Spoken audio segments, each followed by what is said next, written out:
E agora, dando prosseguimento às nossas palestras do 10º Encontro Espírita pela Paz, nós teremos a última palestra de hoje. Ela será proferida por Adão Barros. Adão Nazareno Marques Barros, Atmananda, possui formação em engenharia, é palestrante, médium e estudioso da religião kardecista.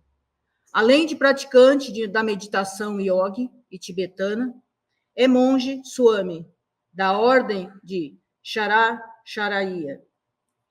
Tem pesquisado e praticado o hinduísmo há mais de 20 anos.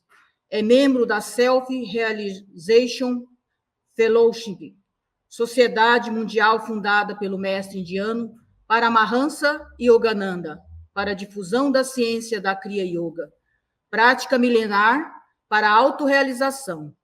Adão vem realizando workshops e seminários nas áreas de cura estelar e meditação nos últimos 12 anos. É fundador do Movimento em Defesa da Vida, Núcleo Assistencial Ramatiz, instituição que auxilia material e espiritualmente comunidades carentes e pessoas em situações vulneráveis, promovendo a difusão de ensinamentos na área do autoconhecimento. Autor dos livros Meditação e Cura pela Yoga, Luzes do Infinito, Mensagem dos Mestres para a Nova Era, Realização Interior, Satsangs, volume 1 e 2, Cura Multidimensional e Kutume, Despertando uma Consciência Iluminada, dentre outros. Convido agora Adão Barros para realizar a palestra Joana de Ângeles e a Mensagem da Paz. Adão, fique à vontade, seja bem-vindo. Nossa, boa tarde a todos. Coube a tarefa de fazer o encerramento, o estudo final desta tarde maravilhosa, desse encontro. E antes de iniciar, a gente precisa fazer alguns esclarecimentos do porquê desses encontros, né? Mas no início sempre é feita uma abordagem inicial. Nós estamos vivendo, como há 10 anos atrás, um período de transição planetária. E é um momento de trabalharmos valores, de nos esforçarmos para mostrar a nossa própria cura, a nossa melhor versão, espiritualmente falando. Porque nós já passamos por muitos caminhos, como foi falado numa palestra ainda essa tarde, que Deus se mostra ao homem através de inúmeros caminhos, chamando-nos a uma realidade de autoencontro, uma oportunidade de crescimento, de despertar de consciência. Então, nós estamos vivendo momentos difíceis no mundo, momentos de grandes transformações, transição. E, naturalmente, é um período em que nós temos que fazer esse trabalho interno de construção, reconstrução de nós mesmos, buscando essa paz interna. E, naturalmente, esses encontros precisam ser feitos, sim, porque é uma oportunidade de nós refletirmos sobre isso, sobre diversos aspectos. Um tema central, assuntos voltados à conquista da paz, porque, essencialmente, esta paz que nós queremos, como foi dito inúmeras vezes durante esse encontro, está dentro de nós, é o reflexo de nós mesmos, das transformações que estão acontecendo dentro de nós a cada momento. Foram citadas muitas coisas maravilhosas aqui, mostrando que é possível viver em paz, é possível existir em paz e ser um instrumento dessa paz para o mundo que nos cerca, porque a transformação externa é o resultado exato da transformação em nosso próprio interior. Então, esses encontros, eles visam isso, e é uma oportunidade de nós vibrarmos pela paz. A você que está nos ouvindo aqui presencialmente e que está online conosco, em contato aqui com essas palestras desse encontro, é um convidado a ser instrumento da paz. Ela vai começar dentro de você. Ela vai se irradiar no seu lar, na sua família, no seu trabalho, e finalmente você é mais um instrumento de paz. Há uma das passagens do Evangelho que diz que felizes são aqueles que promovem a paz. Se buscamos felicidade realmente perdurável, vamos ser instrumentos de paz. Após essa breve explicação, e também o fato de que nós fomos orientados no início desses trabalhos, por que não homenagear trabalhadores espirituais que passaram entre nós como exemplos e continuam trabalhando pela paz na vida espiritual? E nós fizemos homenagem durante todos esses anos a um deles. Bom, e esse ano nós vamos homenagear Joana de Ângeles. Há pouco foi citado Joana de Ângeles na palestra da nossa amiga, e não há como não citá-la. Esse espírito milenar tem muito a nos ensinar.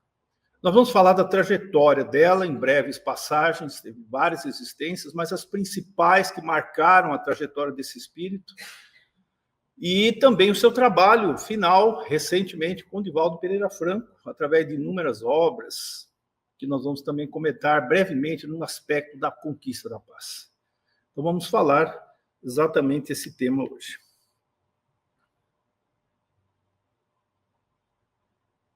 Joana de Ângeles, a mensagem da paz. A trajetória de uma alma. Se não fossem as passagens constantes pelas existências, a consciência de Deus não se revelaria em nós. Entre processos difíceis que atravessamos, estamos passando por um grande trabalho de burilamento, para que esta luz interna possa definitivamente brilhar. Então vamos ver a trajetória de mais uma grande alma. Uma das passagens mais marcantes da vida de Joana de Ângeles foi quando ela era conhecida como Joana de Cusa, na época de Jesus. Joana foi Joana de Cusa, uma das mulheres citadas no Evangelho, conforme Lucas cita nos seus apontamentos. A primeira citação em relação à vida dela foi no capítulo 8, em João, versículo 1 a 3. E andavam com ele os 12, e algumas mulheres que tinham sido livradas de espíritos malignos e de enfermidades. Maria, chamada Madalena, Joana, mulher de Cusa, procurador de Herodes. A segunda passagem, no capítulo 24, onde Lucas a identifica como uma das mulheres que, vindo da Galiléia com Jesus, tendo observado que seu corpo, ao ser descido da cruz, e ela presenciou o drama do Calvário com Jesus, fora simplesmente envolvido num lençol e depositado no sepulcro aberto da rocha, preparou-lhe aromas e bálsamos. No primeiro dia da semana, Joana de Cusa foi ao sepulcro em companhia de outras mulheres, entre as quais Madalena e Maria, mãe de Tiago, e descobriu que a pedra do sepulcro havia sido removida e Jesus ressuscitado. Essa foi uma das encarnações mais decisivas no encontro com Cristo. Ela teve um encontro pessoal com Jesus, nós vamos ver. Esposa de um tribuno romano, homem rude, de valores muito diferenciados dela, alma sensível, preparada. Nós vamos ver que ela, em algum momento, deseja abandonar o companheiro para seguir somente a Jesus. E nós vamos ver as respostas de Jesus a ela, quando toma essa decisão. Corajosa, Joana de Cusa era uma mulher de fé e de muitas posses, desfrutando de privilegiado nível social em Cafarnaum. Vestida de forma simples, apesar de ser uma mulher muito nobre, pelas posses, pelo nome familiar, ela seguia vestida de forma simples. No meio dos seguidores de Jesus, começou a ouvir suas pregações e mudou sua vida, sem abandonar o marido e o filho. Triste por não conseguir o que o intendente de Herodes também compartilhasse de sua nova crença, certa vez procurou Jesus para falar de seus dissabores domésticos, porque era uma vida infeliz, muito difícil. Ela possuía valores que já tinha conquistado muito além do companheiro. Homem violento, rude, impiedoso no trato com os serviçais, com judeus que na época estavam sob domínio romano, na época de Herodes, e ele era um auxiliar direto, uma autoridade de Herodes.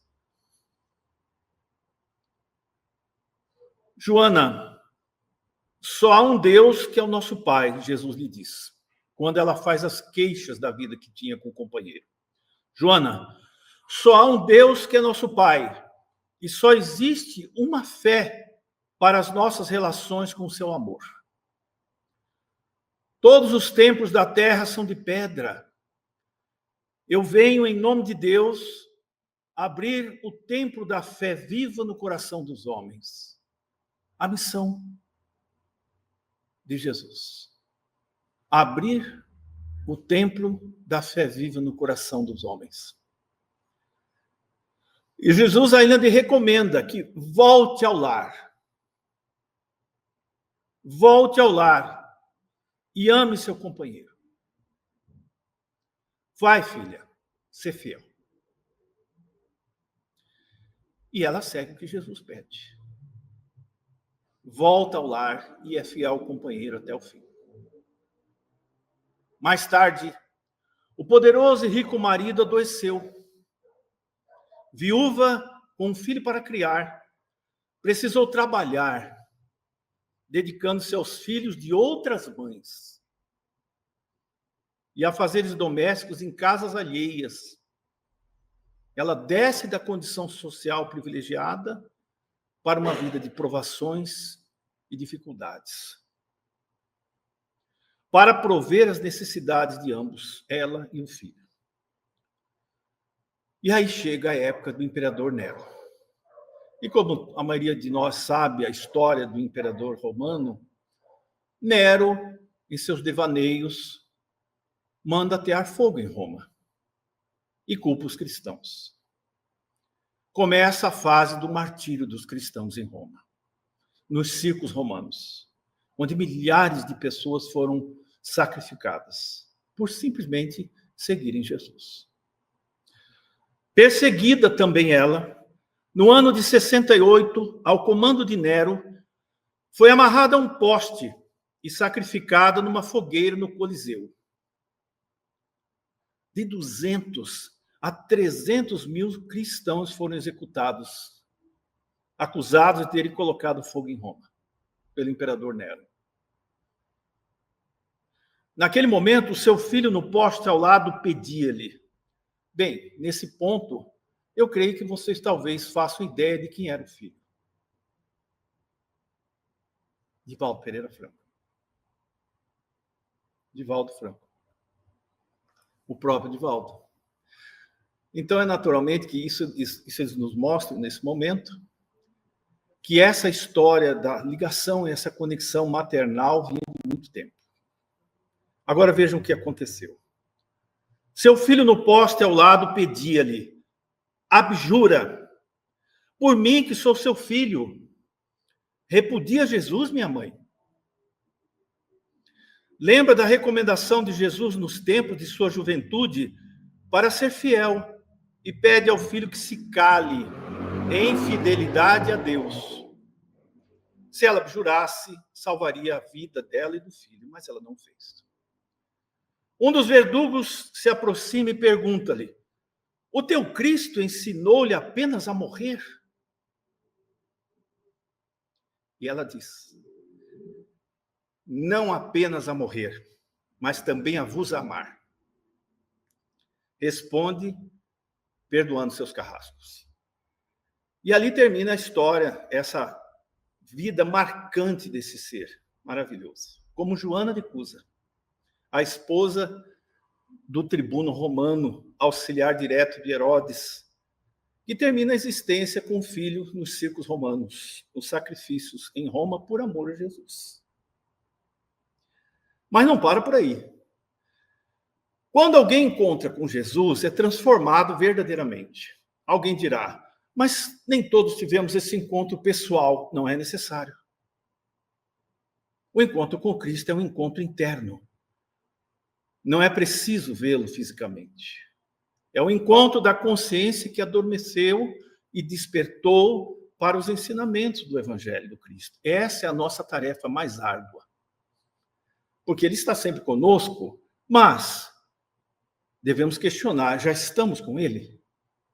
Já acordamos das sombras das nossas próprias ignorâncias, das nossas inferioridades e despertamos na consciência dele? É o nosso grande trabalho. E Joana de Cusa teve essa oportunidade diretamente com Jesus, que mudou sua realidade. Mais tarde, na Idade Média, ela retorna numa das encarnações também belíssimas, Clara de Assis. Ela teria vivido no tempo de Francisco de Assis, que viveu entre 1182 e 1226 na Idade Média. A ordem aqui está citada como fundada, uma das ordens, não, ela é a própria fundadora da ordem, Clara de Assis. A Ordem das Clarissas. Interessante contarmos essa passagem belíssima da vida deles. Nós sabemos que Francisco era, na realidade, recebeu o nome de João. Era João Bernardone, filho de Pedro Bernardone, comerciante rico na Itália.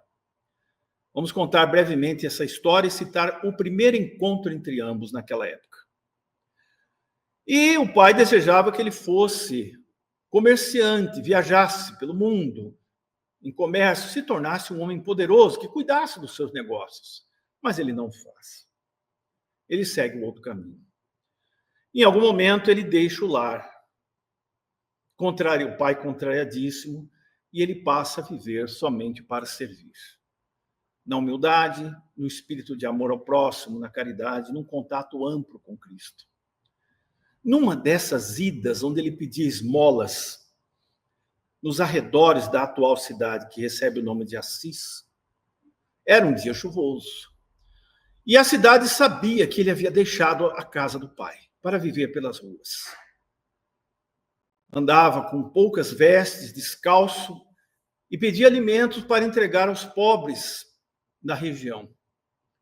Na Idade Média, um período difícil na história humana, da humanidade, aqueles que tinham o problema da hanseníase, a lepra, eram literalmente abandonados nas florestas das regiões. E alguns missionários construíam abrigos para os hansenianos, porque a doença não tinha cura, não tinha tratamento, e, logicamente, todos temiam, inclusive os familiares. Francisco teve 2 encontros importantes. Enquanto ele ainda não estava desperto para a realidade, tenham paciência que eu vou terminar essa história. Chegaremos a Clara de Assis. Certa tarde, ele caminha a cavalo, todo paramentado como um cavaleiro nobre, e escuta uma voz de uma mata, de um bosque.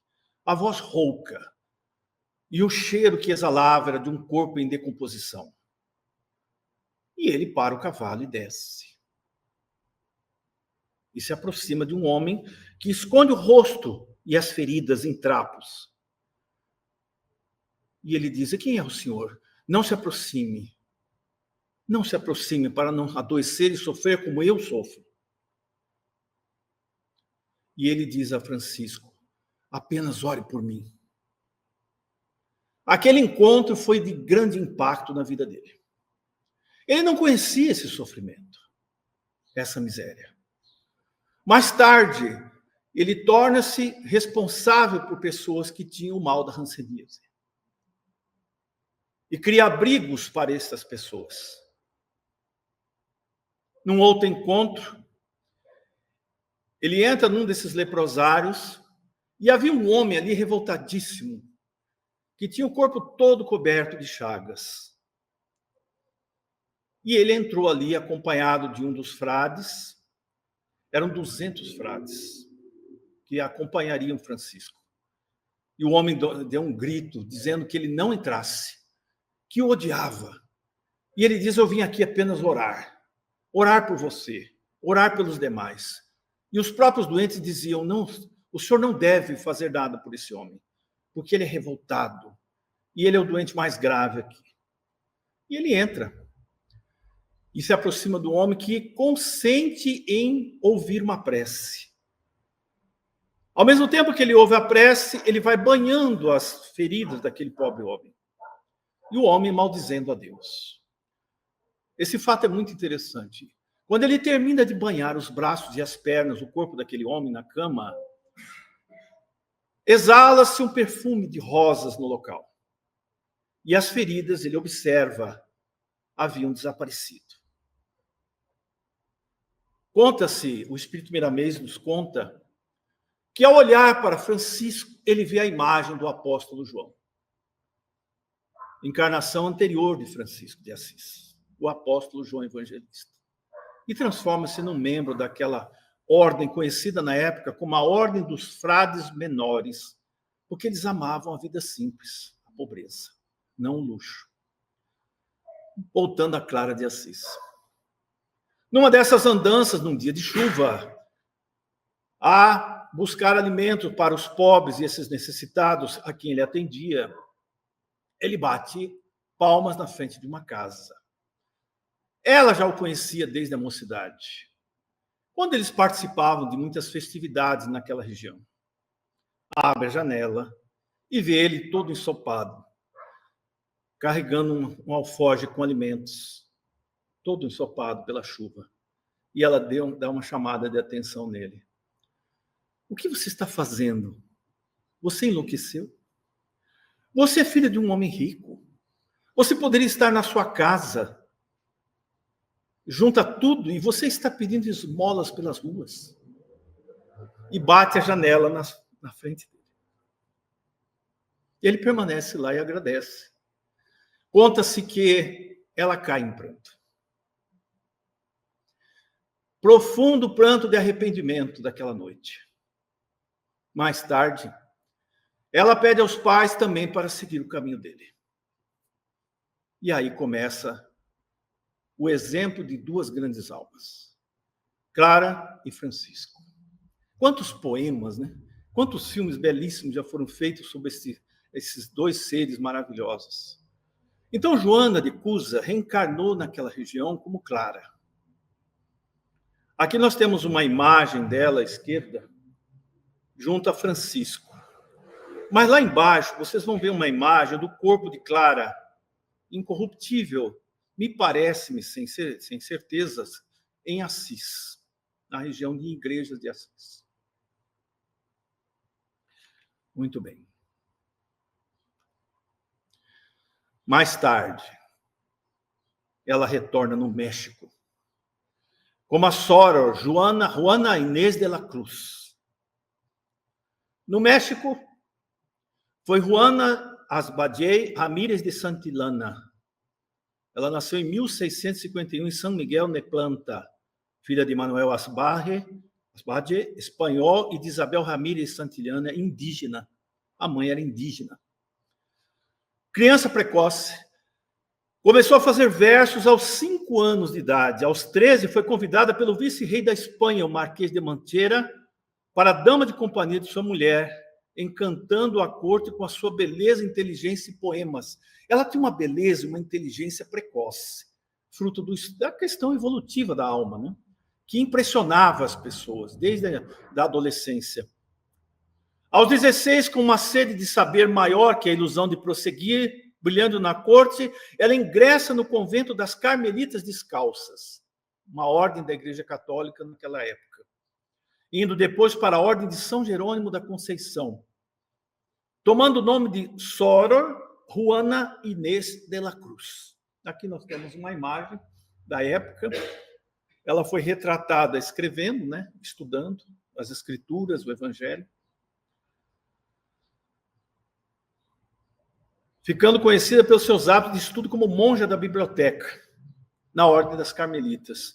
Em 1690, já dizia da necessidade do conhecimento geral, isso é muito interessante citarmos, para melhor entender e servir a Deus. Ela defende o direito da mulher de se dedicar às atividades intelectuais, ou coisa que na época não era bem vista pela sociedade. Tal documento é considerado a Carta Magna da Liberdade Intelectual da Mulher Americana. Começou com Joana e Ângeles, naquela existência. Citado em artigo da revista Seleções do Reader's Digest, em julho de 1972, Sora Juana Inés de la Cruz foi considerada como a primeira feminista do Novo Mundo. Em 1695, houve uma epidemia de peste na região. E Juana, vejam vocês, socorrendo doentes, desencarna de peste aos 44 anos. Uma encarnação breve, intensa, mas o que é interessante citarmos aqui, ela foi considerada a primeira feminista do Novo Mundo, na história americana, né? E sempre na túnica religiosa, da atuante dentro das túnicas religiosas. A existência mais conhecida, a imagem na qual ela se apresenta. O espírito se manifesta muitas vezes numa roupagem com a qual mais se identificou nas suas existências. Ela tem se apresentado assim. Então vejamos. Sora Joana Angélica, dessa vez no Brasil. Ela aqui foi considerada mártir da independência brasileira. Vejamos a história. Em outra encarnação na Bahia foi Sora Joana Angélica, religiosa da Ordem das Reformadas de Nossa Senhora da Conceição e heroína da independência do Brasil. Nós sabemos que após a proclamação da independência, houve uma reação portuguesa no Brasil em relação à independência.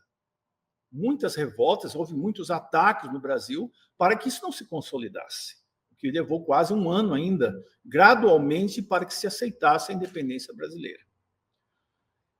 Joana Angélica de Jesus nasceu em Salvador, em 11 de dezembro de 1761.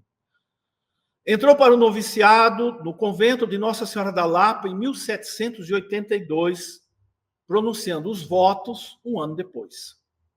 Entre 1798 e 1801, ela exerceu diversos cargos burocráticos na comunidade, assumindo as funções de vigária.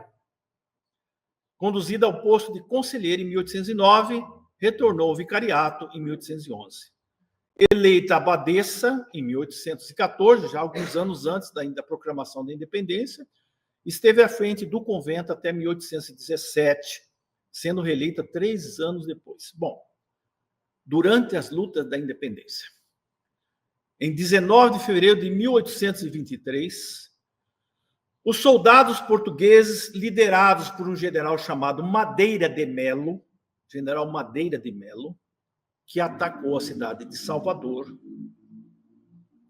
Os soldados portugueses invadiram o convento de Nossa Senhora da Lapa. E me parece que esse convento existe em Salvador até hoje. Sora Joana Angélica sai à porta do convento, intimando-os com uma cruz. Ela levanta uma cruz para os soldados à frente do convento, com baionetas, rifles, querendo invadir, para defender as irmãs que lá se encontravam, da ordem, da igreja. A não profanar o abrigo de suas protegidas, resistiu valentemente, sendo atacada a golpes de baioneta. Com seu martírio, deu tempo às internas de escaparem do convento, refugiando-se no convento da Soledade. Sora Joana Angélica recebeu socorros e, vivendo, porém, poucas horas, desencarnou no dia seguinte, dia 20 de fevereiro. Então, ela é considerada também mártir da independência brasileira, a sua última existência, a sua última encarnação. E talvez há um planejamento muito belo nisso, né? De Valdo Pereira Franco, iniciar a obra Mansão do Caminho na cidade de Salvador, a cidade onde ela viveu a última existência dela. Nós sabemos que a cidade de Salvador é uma cidade que há muitos anos, principalmente no começo do século para cá, apresentou uma extrema miséria. Uma extrema miséria. A região, as favelas dos Alagados, houveram trabalhadores como a irmã Dulce, que se dedicou muito àquelas famílias pobres. E Divaldo Franco, que conheceu a irmã Dulce, construiu uma obra educacional fantástica. Então, aqui temos a história, uma trajetória dessa alma. Certamente, não poderíamos citar mais detalhes, mas as principais etapas de Jesus até aqui. Vejam, o que nós podemos refletir sobre isso? O encontro com Cristo nos livra dos testemunhos, das provas? Não. Aquele que me quiser seguir, renuncie a si mesmo, tome a sua cruz e siga-me.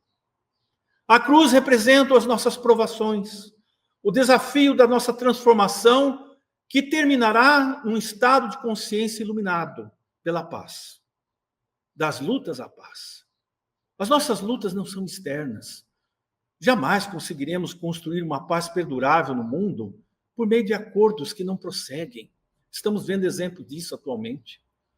A paz só se consolida no mundo quando cada um de nós se conscientiza dela e trabalha cada gesto, cada expressão da palavra, cada pensamento para que a violência deixe de existir. Alguém dirá, mas não sou violento. Observe seus pensamentos. Quantas vezes somos críticos de tudo que acontece? Quantas vezes usamos as palavras por força de hábito para julgar o mundo, as pessoas? Quantas vezes, como o Espírito diz, André Luiz nos diz que as palavras contêm o magnetismo dos nossos pensamentos e sentimentos. Quantas vezes falamos por impulso, com agressividade? A violência não está terminada dentro de nós. Não abrimos ainda a morada para a paz do Cristo no coração. Estamos trabalhando para isso. Eu diria que já fizemos muito progresso diante do passado que já vivemos na humanidade. Vejam vocês, 4 existências marcadas por testemunhos, para se tornar uma mensageira da paz. Vamos ver alguma coisa dela em relação às mensagens através de Divaldo Pereira Franco.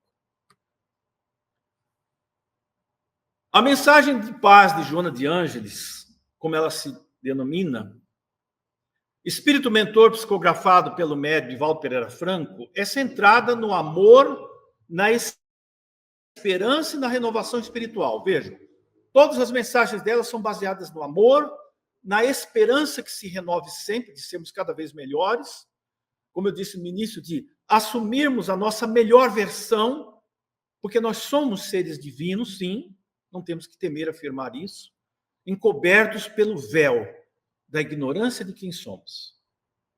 O falso eu. O falso eu que alimentamos como sendo a nossa verdade. Não, nós não somos isso. Estamos em busca de um processo de individualização, de conhecimento de si próprio. Os livros da série psicológica tratam muitas questões relacionadas a isso. Vejamos. Então, ela é centrada no amor, na esperança e na renovação espiritual. Ela enfatiza a importância da paz interior como base para a harmonia no mundo. O que foi muito abordado nesse encontro, incentivando a fraternidade, o perdão e a confiança em Deus. Alguns pontos essenciais desta mensagem de paz que ela nos traz, incluem o seguinte. Ela diz muitas vezes, a paz começa em você. Não é fora? Não. Ela começa dentro de você. Cultivar a serenidade através da oração, da meditação e do autoconhecimento. E qual é o resultado disso? A serenidade pode ser construída? Pode. Mas ela não é o nosso estado verdadeiro? Sim. A nossa essência divina é paz. Mas enquanto nós não tivermos contato pleno com ela, ou ocasionalmente acessarmos esse aspecto verdadeiro, nosso eu verdadeiro, o self, como ela cita, o eu superior, e as suas vibrações, nós precisaremos fazer caminhos para a paz dentro de nós. E essa serenidade que o Espírito André Luiz cita como o teto da alma, a serenidade é o teto da alma. Ela precisa ser construída todos os dias, através da oração, da meditação silenciosa e da busca do reconhecimento de si mesmo. Quem eu sou? Ela nos ensina a observar a nós mesmos com um sentimento de compaixão e paz, de ver o nosso lado sombra, a nossa sombra, aprendendo a conviver com ela, com a nossa, como estamos tratando sobre a paz, com o nosso lado agressivo. Aprender a ver simplesmente, não se culpar. Não ser conivente, mas também não se culpar, porque nenhuma introspecção funciona, nenhuma autoanálise funciona, porque é importante, se você não tem capacidade de olhar-se como se vê a sua própria imagem num espelho refletida.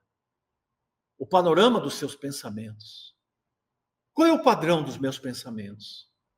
Nesse sentido da temática deste encontro, aonde eu estou vivendo fora da paz? O que me tira a paz? E por quê? O que me torna ainda violento nos pensamentos, nas ações? Será que eu sou isso? Ou algo muito melhor? Os frutos do autoconhecimento nos levam, pelos ensinamentos como ela sempre faz, usando a psicologia moderna, principalmente, psicologia transpessoal, como ferramentas para delinear o pensamento do Evangelho e da doutrina espírita, para nos mostrar que essas ferramentas, esses caminhos estabelecidos por esses grandes trabalhadores da psicologia moderna, cabem perfeitamente no entendimento da doutrina espírita para a nossa mudança, para a transformação que é necessária ocorrer dentro de nós. O resultado final, qual será? Paz.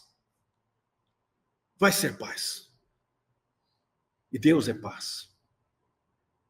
O autoconhecimento nos revela Deus. Sim. Então nós percebemos que a paz, a partir daí, ela sempre esteve conosco. Ela esteve sempre por trás das nossas ações, dos nossos pensamentos, dos nossos gestos, dos nossos impulsos, mas nós não entendíamos a linguagem da paz. Porque nós não fazíamos o olhar para dentro. Joana de Ângeles nos ensina que precisamos nos olhar para dentro. Os nossos 5 sentidos, como foi dito há alguns dias numa reunião aqui, fazem com que as nossas janelas de alma sejam voltadas para o mundo. Então, revelando-nos um mundo em mudanças constantes, que parece um caos, muitas vezes. Por que não inverter um pouco o olhar para dentro? E perceber as luzes da alma, da nossa natureza verdadeira. Ela vai delineando isso, passo a passo, nessas obras maravilhosas. Muito bem, ela enfatiza a importância da paz interior como base para a harmonia no mundo. Perdão e reconciliação. Ela fala muito sobre a necessidade do perdão e enfatiza o aspecto mais difícil do perdão, qual seja o perdão a mim mesmo. Ela diz que a culpa é um sinal de alerta. Ela é um sinal de alerta. Mas ela não deve paralisar o espírito. Que ao sentir a culpa, o espírito deve buscar dentro de si a análise pessoal. O que preciso aprender? Qual é a lição por trás do relacionamento difícil? Das turbulências da vida humana, familiar, profissional? Das dificuldades que o corpo passa? Qual é a lição? O que eu preciso aprender com isso? Perdão e reconciliação. Libertar-se de mágoas e ressentimentos para viver em harmonia. Porque ninguém consegue viver em harmonia se carrega mágoas e ressentimentos. Não é possível amontoar, como fazemos muitas vezes, a sujeira debaixo do tapete. Por quanto tempo? Sem resolvermos as nossas questões. Ela nos diz que a criatura não é o que aparenta ser aqui. Veja, o que ela quer dizer com isso? Nós somos muito mais do que isso. Muito melhores do que supomos. Apenas estamos vivenciando uma experiência de personalidade. Desempenhando um papel, um personagem na existência atual, como fizemos muitas vezes em vidas passadas. E que estas memórias pregressas estão sepultadas dentro do nosso inconsciente. E refletindo-se na vida atual, o autoconhecimento vai nos revelar, face por face. Então nós passaremos a ser aquilo que somos, não aquilo que achamos que somos. Não é um processo intelectual. Não é. É um processo de interiorização. Não é tão simples, não é? Porque não estamos acostumados a olhar para dentro.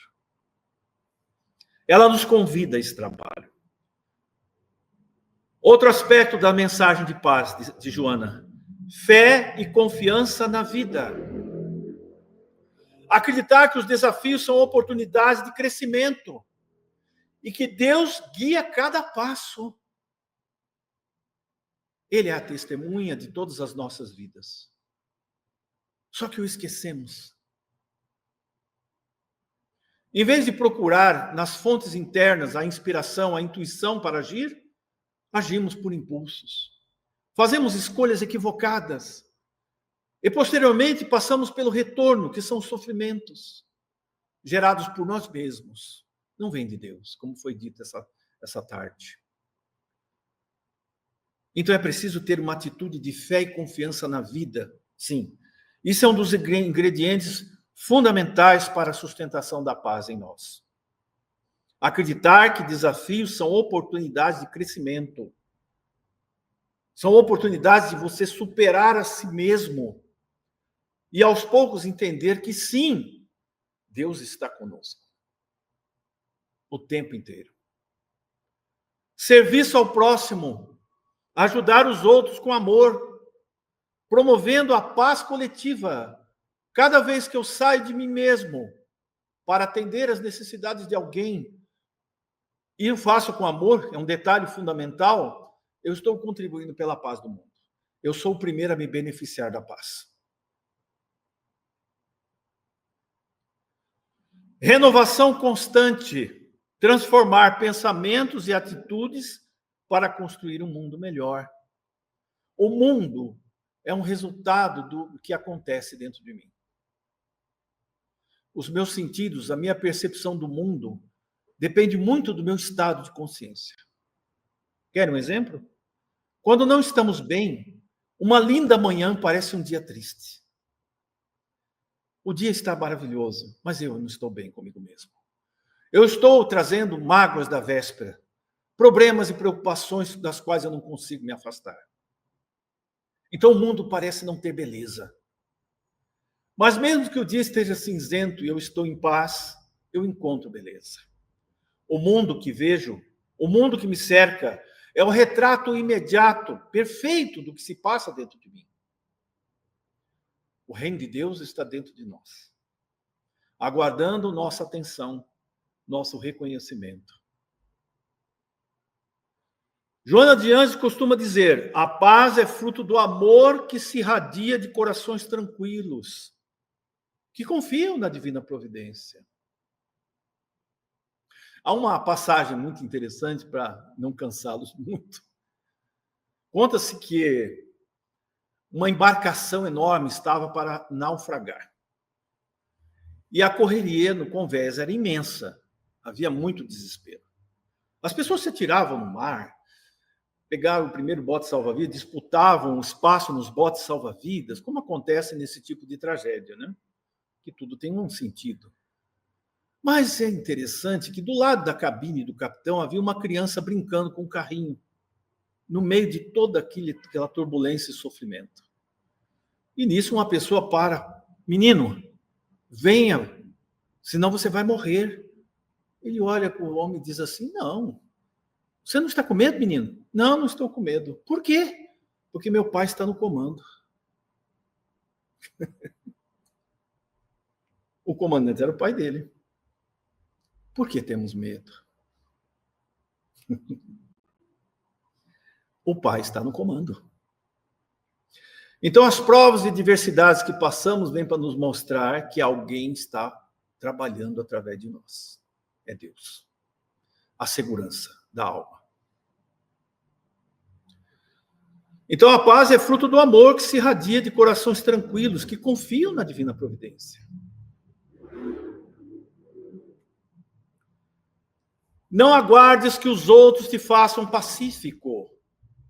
A paz é conquista interior, trabalhada no silêncio da alma, no perdão incondicional e na certeza de que tudo coopera para o bem daqueles que amam a Deus. Joana de Anjos, no livro Momentos de Harmonia. E ela tem uma mensagem prática para o dia a dia, muito interessante. Ela nos ensina que a paz é uma escolha diária. Você escolhe estar em paz todos os dias. Compreendem? Vamos entender. Respire fundo antes de reagir às provocações. Normalmente não fazemos isso, né? Nós respiramos fundo para dar uma resposta rápida. Para levantar a mão. Provocou-me. Vou reagir. Não é? E somos rápidos nisso. Então você respira fundo, mas não é para você esquecer o problema, não. É para reagir. Ela diz: respire fundo antes de reagir às provocações. Substitua o julgamento pela compreensão. Oferece preces por quem te fere. A oração dissolve conflitos. Confia que os desafios são lições para a tua evolução. Embora nós não gostemos de desafios, mas eles são lições para vencermos algo em nós que precisa amadurecer. Deus ouve sempre nossas preces, não é? Nós pedimos assim: Senhor, a Jesus, me ajude a ser paciente. E a vida dá respostas. Como que ela dá respostas? Pessoas difíceis vão passar a viver com você. Problemas no dia a dia, desafios no trânsito, dificuldades no trabalho. Você não está pedindo paciência? Então você vai exercitar a paciência. Não há outra forma de desenvolvê-la. Não é apenas no silêncio, isolamento do mundo e da convivência que você desenvolve valores. A evolução acontece na convivência. Nós não queremos conviver com problemas desafiadores.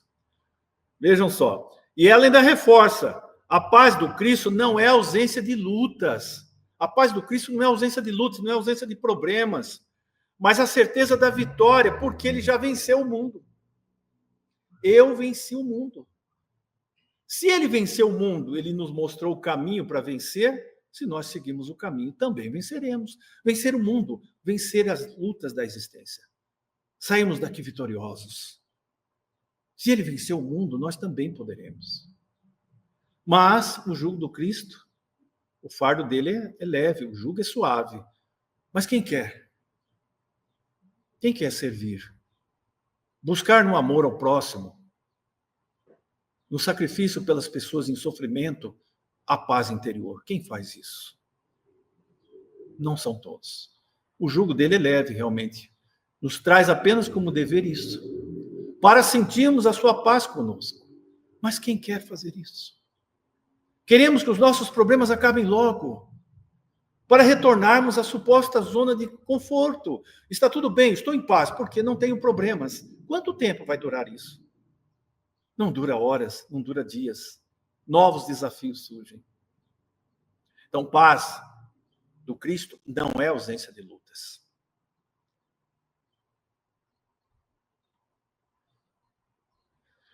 Trecho inspirador do livro Paz Invencível. A paz que o mundo te oferece é frágil e transitória, porque depende de circunstâncias externas, problemas solucionados no dia a dia. E colocamos a dependência da nossa paz nisso. Convivência boa e saudável, ninguém nos perturbando, ninguém se queixando, ninguém nos exigindo nada. Então nós dizemos, essa é a condição para eu estar em paz. Não. A paz que o mundo te oferece é frágil, é transitória, porque depende de circunstâncias externas. A verdadeira paz, porém, é invencível, porque brota da alma que se harmoniza com Deus. Ninguém te pode roubar a paz, se não fores tu mesmo quem a desperdiça com as tempestades da ira, da revolta ou do desespero. Cultiva a paz no íntimo, através da confiança em Jesus. E serás como uma árvore frondosa à beira do rio da vida. Mesmo sob ventos fortes, permanece firme, porque tua raiz está no amor divino, coisa que os grandes mestres sempre falaram. Busca sentir Deus. Não o julgue distante. E nem o Cristo está distante de ti. Ele permanece em ti, o amigo celeste, a suprema paz, a nos envolver suavemente, a dizer-nos, eis-me aqui. Não estamos distantes. A paz, já citamos essa parte, não aguarde que os outros te façam pacífico. Do livro também, Momentos de Harmonia.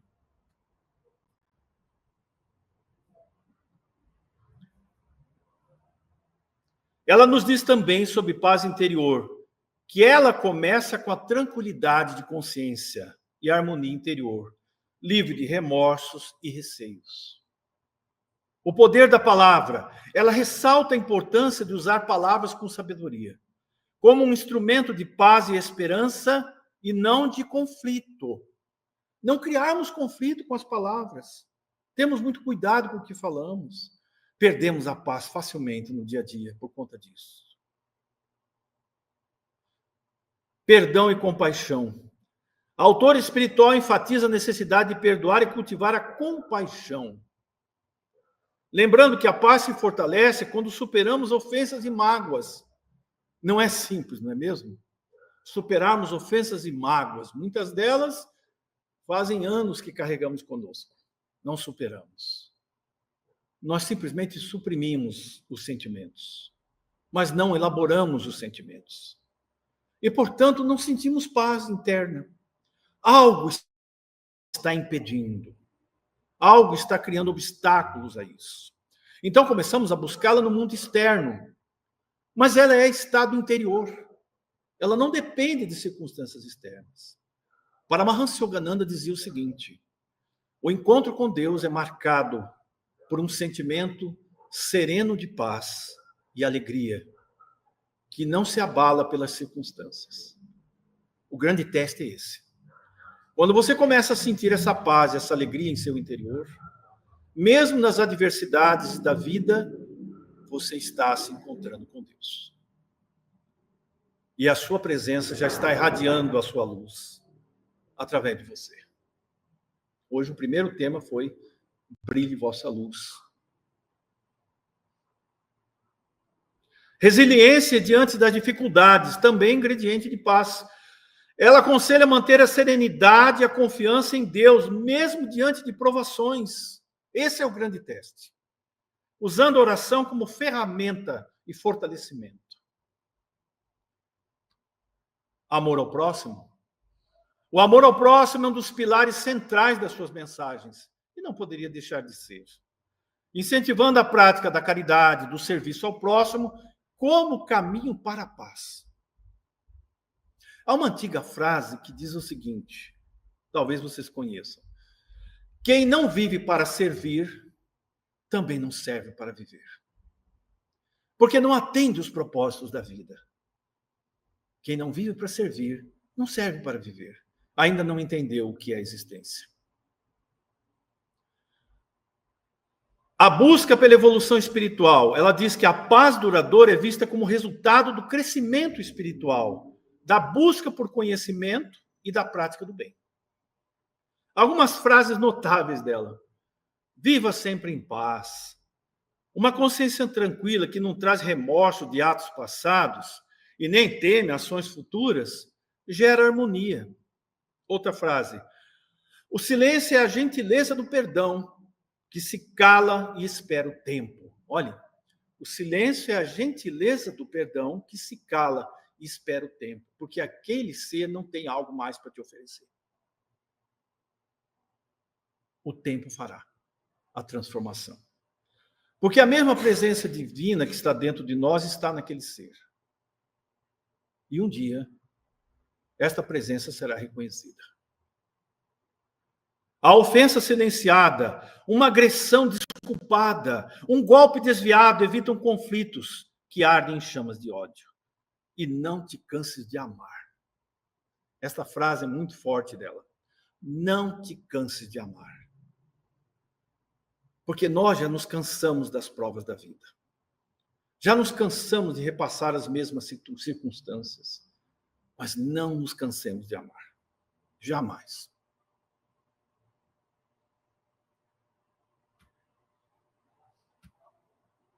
Do livro Plenitude, a compreensão lúcida de que tudo tem um sentido moral e um significado psicológico relevante, importante, proporciona harmonia íntima, trabalhando pela superação de como se encontra a fim de alcançar a plenitude.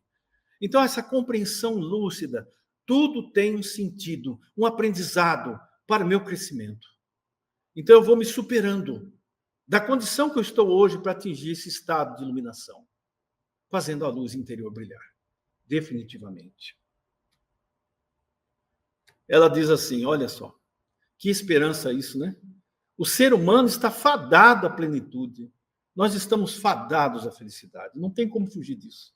Pode levar tempo, podemos levar um tempo ainda para entender. Quando compreendemos que a fonte está dentro de nós, o tempo inteiro e nos voltarmos para essa fonte, nós vamos entender, eu sempre fui feliz. Apenas não sabia disso. Temos que ser felizes agora. Às vezes eu digo isso para minha companheira. Vamos ser felizes agora. Nada nos falta.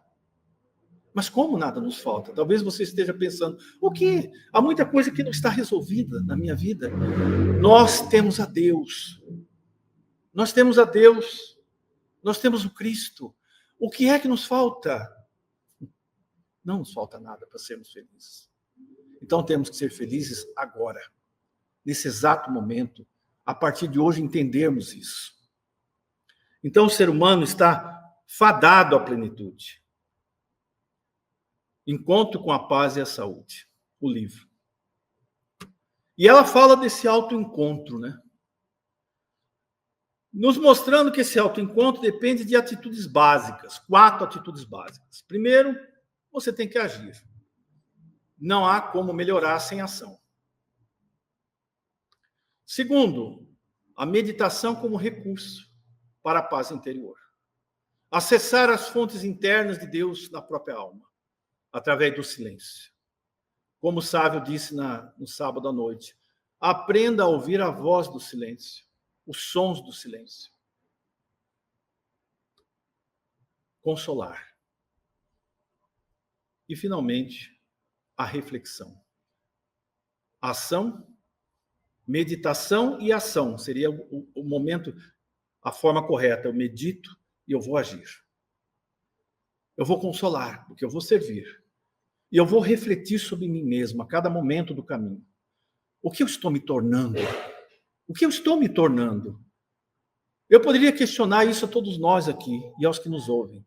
O que o Evangelho de Jesus e a doutrina espírita fizeram por mim agora, até aqui? O que eu me transformei? No que eu me transformei? Essas reflexões têm que ser feitas sempre. Bem, quando esse autoencontro acontece, ou começa a ocorrer, quando vierem conhecer-nos, o que vão encontrar? Vamos lá. Acolhimento. Então, eu me transformo numa pessoa acolhedora. Não importa quem seja. Não importa a cor da pele. Não importa a religião. Não importa a condição social, a pobreza, a riqueza, a enfermidade. Eu vou conseguir acolher verdadeiramente. A partir daí eu vou ser uma presença de acolhimento. Consolo. Então as palavras perdem a força de ferir? Perdem. Os pensamentos se iluminam? Sim. O silêncio é capaz de agir? É. E todo o meu ser passa a ser um instrumento de consolação. Vão encontrar também em mim esclarecimento. Não a pregação verbal. Muitas vezes fora de hora e lugar, né? Nós queremos muito convencer as pessoas da nossa verdade, não é? Mas primeiro, como diz o Espírito Emmanuel, pratique primeiro e depois ensine. Não é o contrário. Pratique primeiro. Depois você ensine. Então, o esclarecimento vai partir de uma experiência interna com Deus. Vão encontrar também orientação.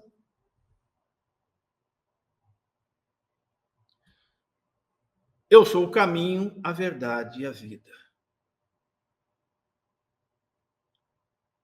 Eu sou a luz do mundo.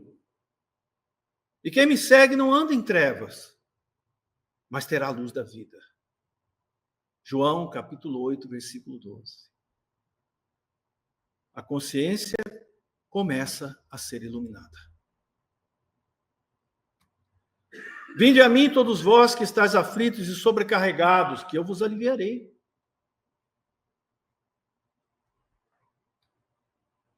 E eu rogarei a meu Pai. E ele vos enviará outro Consolador, a fim de que fique eternamente convosco. A doutrina dos Espíritos é profundamente consoladora.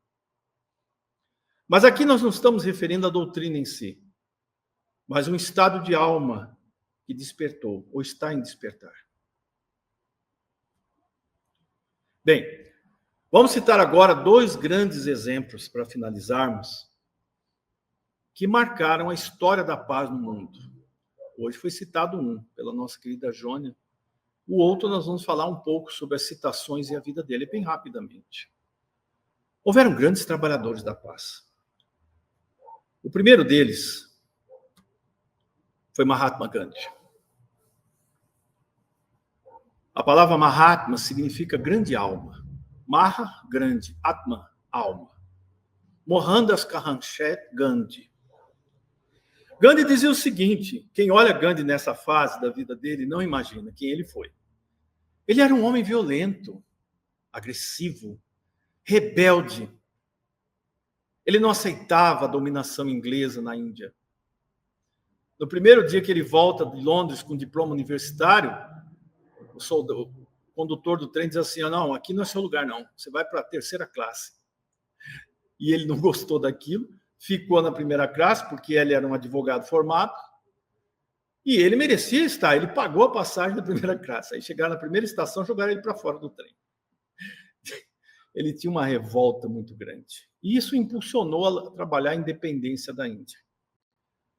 Poucas pessoas sabem que Gandhi muitas vezes agrediu a própria esposa, fisicamente. Mas aí que está a beleza da transformação. Nas lutas pela independência, ele é preso. E no presídio, Gandhi faz um processo de catarse, de reflexão. Tudo que Deus faz é perfeito, né? Assim como Mandela passou por isso também na prisão, muitos anos. E ali Gandhi começa a entender a si mesmo. Santo Agostinho, 30 anos, e depois 30 anos, outra pessoa, completamente diferente. Aí está a beleza, provando-nos que é possível sermos melhores. Então, Gandhi ali, ele passa por uma grande transformação. Ele diz o seguinte, algumas frases. Seja a mudança, isso aqui já é mais citado, seja a mudança que você está tentando criar. Ele diz assim, o único tirano que eu aceito neste mundo é a voz interior. Ele se referia a Deus. É o único tirano que eu aceito nesse mundo, a voz interior, suave e serena. Gandhi meditava muito. Ele chegou a fazer experiências com alimentação para vencer a agressividade. Quando o chamavam de Mahatma, ele não gostava. Mas como colocaram como líder da independência, ele tinha 800 milhões de pessoas de várias castas e religiões num país imenso, de estrutura, dimensão continental como a Índia, 800 milhões de pessoas na época, um homem teria que conduzir a independência desse povo. Ele o fez sem violência, sem guerra. Quando lhe perguntaram, mas por que o senhor fala de paz? Ele disse para o repórter, porque um dia eu conheci um livro que vocês cristãos conhecem. E eu li um texto lá de Jesus sobre o Sermão da Montanha. E lá ele falava, bem-aventurados os pacificadores. Aquilo mexeu comigo, transformou minha vida. E ele diz, ainda puxou nossa orelha, falou assim, eu não consigo entender como vocês cristãos conhecem a vida de um homem como Jesus e não seguem. Eu sou hindu e ele me transformou num homem de paz. Bem, se um único homem atingir a plenitude do amor, ele neutralizará o ódio de milhões de pessoas. Durante a época da independência da Índia, nós já vamos terminando, haviam períodos que o povo se reunia com armas em torno dele para levá-lo a declarar a guerra. A guerra. E muitas vezes ele usava os recursos do jejum. Ficava em jejum vários dias, até a beira da morte física, para acalmar o ímpeto daqueles grupos rebeldes na Índia. Mas houve situações que marcaram a vida desse homem. Então, em algumas situações, e aconteceu mais de uma vez, ele ficava em palcos instalados em regiões abertas e centenas de pessoas com armas nas mãos, facas, foices, ficavam aguardando um pronunciamento dele sobre a guerra. Então ele se sentava no palco, na posição de yoga, de lótus, o microfone na frente, e aquele vozerio de pessoas, ele ficava em silêncio, saudava as pessoas, ficava em silêncio. Passava 1 hora, passava 2 horas e nada de Gandhi falar coisa alguma. E, de repente, um silêncio caía sobre a multidão. E as pessoas começavam a chorar. E elas iam largando as foices, os facões, as armas no chão e virando as costas, indo embora. E Gandhi prosseguia ali sem dizer uma palavra. Vocês vão dizer, bem, se ele ficava 2 horas, as pessoas cansavam, né? Não, ninguém saiu dali por cansaço. Que poder é esse? Que faz um homem irradiar paz dessa maneira? O poder divino. O contato com Deus que Gandhi fazia nas meditações silenciosas. Esse homem fazia experiência com alimentação para diminuir a agressividade dele. Ficava em jejuns 1 vez na semana, das 4 da manhã às 20 horas. Ninguém falava com ele naquele momento. Ele não falava, porque ele acreditava que para conter a violência, e a violência no pensamento e nas palavras, ele precisava entrar em silêncio. E ele conseguiu vencer a violência. E venceu. Bem, ele diz assim: portanto, se o único homem atingir a plenitude do amor, neutralizará o ódio de milhões. Ele conseguiu. Ele conseguiu isso. Ser solidário com Deus é saber procurar o Pai no silêncio do coração. E quando senti-lo plenamente, guardar paz para depois oferecê-la aos sofredores do caminho. Uma frase importante para nós. Nos momentos de dificuldade da minha vida, lembrei-me que na história da humanidade o amor e a verdade sempre venceram. Por que duvidamos? Nós duvidamos disso. Em situações muito menores do que aquilo enfrentava. O amor e a verdade sempre venceram. Lembra-se da frase? Os céus e a terra passarão, mas as minhas palavras permanecerão. A humanidade passou por enormes ciclos difíceis, mas as palavras de Cristo permanecem vivas. O melhor modo de encontrar a si mesmo, qual seria? É se perder servindo aos outros. Então você quer se encontrar? Nós queremos nos encontrar, sim. Eu quero paz, eu quero felicidade, eu quero me encontrar. Então se perca servindo aos outros. Mas quem quer? Muitos não querem. Aprendi através da experiência amarga que a nossa raiva, ou ira controlada, transforma-se em uma força capaz de mover o mundo, os estados de meditação profunda e comunhão com Deus. Então ele controlou a raiva, ele venceu a raiva, o ódio, a violência dentro dele. Muito bem, vamos lá. E para terminarmos, outro grande exemplo. Nosso querido Chico Xavier foi citado hoje. Vamos citar algumas frases dele. Você nem sempre terá o que deseja, mas enquanto estiver ajudando aos outros, encontrará paz na alma. Quantos de nós queríamos ter tantas coisas, né? Nem sempre será como queremos, mas se estivermos ajudando os outros, teremos paz na alma. Fico triste quando alguém me ofende, mas com certeza eu ficaria mais triste se fosse eu o ofensor. Magoar alguém é terrível. Não há problema que não possa ser solucionado pela paciência. O Chico falava que era a ciência da paz, né? Paciência significa ciência da paz. Vejam vocês. Olha a definição que ele dava. Por que não há nenhum problema que não seja resolvido pela paciência? Porque quando esgotam-se nossos esforços para resolver as situações, nós temos que esperar.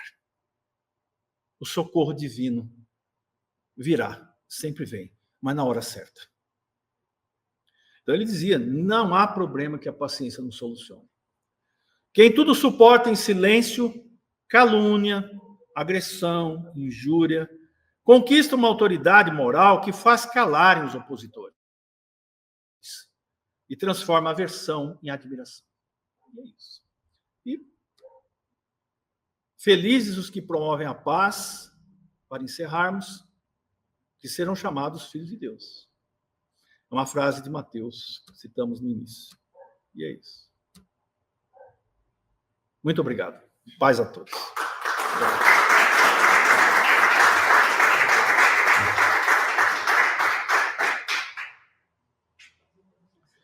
Vamos então encerrar agora o encontro, agradecendo a todos os presentes e aos que nos ouvirão as palestras desse encontro, o 10º Encontro Espírita pela Paz. Agradecendo a nosso amado Mestre Jesus, aos amados espíritos que nos acompanham nesta reunião, ao querido espírito Joana de Ângeles, pela inspiração que nos deu nesse encontro, a todos aqueles que aqui vieram expor temas importantíssimos para a nossa melhoria. Nós te pedimos pela paz, Senhor, a paz neste mundo, o fim das guerras, dos conflitos que estão em andamento, ainda nessa era, num período de início de regeneração. Pedimos a paz para nossas almas, para que não nos percamos no objetivo fundamental da vida, que façamos o melhor uns pelos outros, que acendamos dentro de nós a luz da oração, do silêncio meditativo e das ações nobres no campo do bem. Tu viestes até nós como o amigo celeste, a presença amiga, o sol das nossas vidas. Ó Senhor, Tu nos ensinastes a amar servindo e a construir a nossa paz por meio do esforço nobre de cada dia, no serviço de amor, no perdão, no acolhimento aos que sofrem. Tu és, ó Mestre, a vida plena em nossos corações. Conduze-nos, ó Espírito, às praias da paz e da harmonia que tanto buscamos.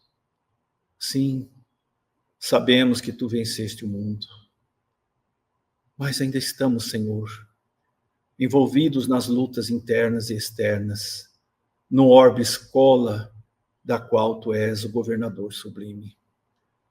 Vós que se apagastes para se tornar um com os homens, vivenciando-lhes as experiências difíceis e dolorosas, para nos trazer a sublime mensagem universal do amor. Ampara-nos, Senhor, e sê conosco, Jesus, abençoando-nos e assistindo-nos, hoje, agora e para sempre. Que assim seja.